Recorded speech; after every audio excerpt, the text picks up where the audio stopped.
การปฏิบัติหน้าที่วิกงานของตำรวจแขวงบ่อแก้วที่ได้ลงปราบปรามคดียาเสพติดอยู่บ้านขอนแก้วเมืองห้วยทรายสามารถกักตัวได้ถึง10คนพร้อมของกลางยาเสพติดประเภทคอลลาเจนและยาบ้าจำนวนหลาย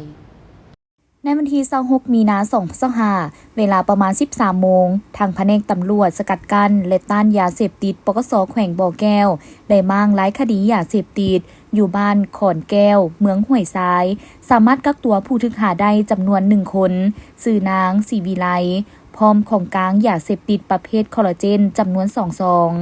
ผ่านการขยายผลมาฮอดเวลาประมาณ 16 โมงสามารถกักตัวเท่าปาวิดพร้อมของกลางยาบ้าจำนวน51เม็ดเคตามีนจำนวน3ถุงน้อยและคอลลาเจนจำนวน6ซองจากนั้นจึงได้นำตัวผู้เกี่ยวไปกวดค้นห้องแถวที่ผู้เกี่ยวเซาอยู่บ้านอุดมเมืองห้วยทรายแขวงบ่อแก้วสามารถกักตัวพักส่วนมั่วสุมปาร์ตี้คือ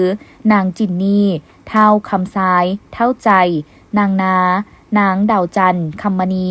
ท้าวธนุทองท้าวต้นกล้าและนางบัวเกณฑ์เทพสพรนางศรีวิไลบุญสวัสดิ์ได้ให้การรับสารภาพว่ายาคอลลาเจนจำนวน2 ซองแมนยูในการครอบครองของผู้เกี่ยวแท้ได้ขอคอลลาเจนนำอ้ายหักของหมู่จำนวน2 ซองโดยเอาไว้กินถ้ามีคนถามซื้อก็จะขายทัพวิทย์ได้ให้การรับสารภาพว่า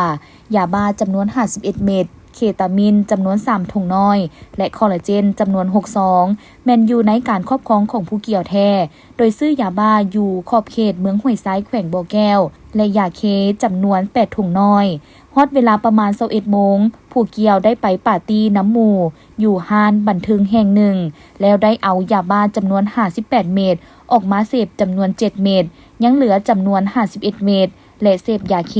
หมดจำนวน2ถุงน้อยแล้วได้ขายให้วัยรุ่นอยู่ห้านดังกล่าวส่วนคนอื่นๆก็ได้ให้การรับสารภาพเช่นเดียวกัน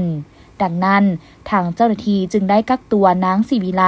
ท้าวประวิตรพรหมจักรและนางจินนี่และเครื่องของกลางดังกล่าวไว้เพื่อทำการสืบสวนสอบสวนขยายผลและดำเนินคดีตามระเบียบกฎหมายส่วนกลุ่มมั่วสุมแม่นได้ศึกษาอบรมและมอบให้ผู้ปกครองนำไปสืบต่อศึกษาอบรม